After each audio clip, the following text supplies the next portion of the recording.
Friday, and here at KUSI, that means it's time to count down to the Brett Pixie and report. And Papa Pig himself, sports director Paul Rudy, is in Point Loma tonight. Hey, the action's already started behind you. Good. Yeah, and the band's coming onto the field. We're getting closer to kickoff. It's a 6:30 here start here in the city.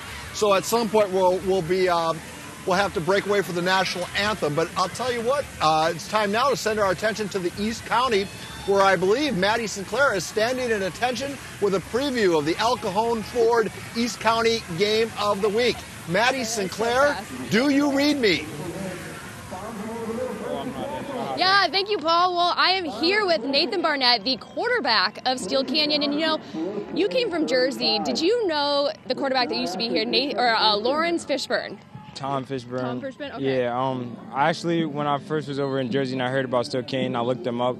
I saw they were a state championship team. So when I went on PPR and I saw number 5, I did my research on Huddle, and then I saw him play. And I just thought that this offense would fit me well. So, like I said, you did come from Jersey, and you picked Steele Canyon because you saw that they won the state championship. Tell me about football out in Jersey compared to football out here in San Diego. I believe the competition in California is a lot more steeper, but New Jersey does have a few teams that I think will come out to California and give those top teams a run for their money. So this being your first year out here, what are some of the teams that you say would probably have the most competition so far? So far, Otay Ranch was a pretty good squad. Carlsbad definitely was a good one. They had the safety, Asa Turner.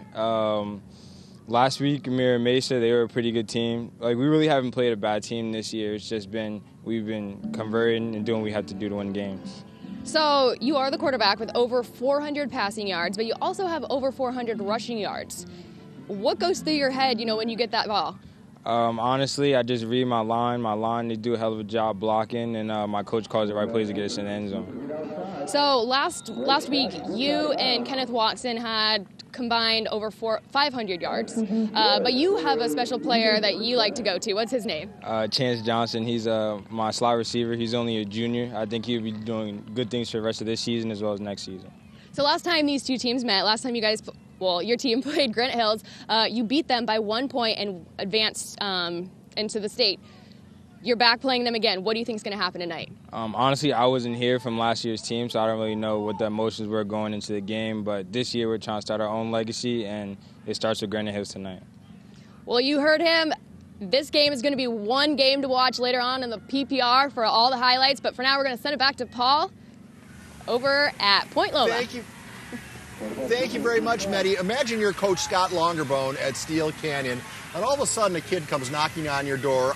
The kid you weren't planning on, his name is Nathan Barrett, and he's like Michael Vick, and that he's a incredibly talented. That's a gift from Christmas came early for Coach Longerbone. The surprises you don't expect, but you love to get. It's funny he came from New Jersey, and high school kids regionally are always known for different areas. New Jersey's usually known for defensive players, California quarterbacks, and so on. You played out east. Yes, I did. There's good football out in Jersey. I mean, Penn State's out in New Jersey, right, in that area. So's Penn. Yeah, that's all right. All right. But All you right. said good things. All right. So, hey, just a quick reminder, Josh McGurty from Eastlake is coming up in studio. He's going to be our Renovation Realty in-studio guest. Josh has got an interesting story to tell and talk about defensive dominance. That kid against El Camino last week made 10 tackles in the first 15 plays from scrimmage for El Camino. Great player, and I live down there, so I've been lucky enough to watch him come up through youth football, but just an amazing player. Yeah, so we're looking forward to talking to him. And what I meant about New Jersey, I meant to say that they recruit New Jersey. Penn State recruits New Jersey. That's what I was trying to say. So does Pitt. All right. We'll have more in a little bit. Right now, we send it back to the news side of things.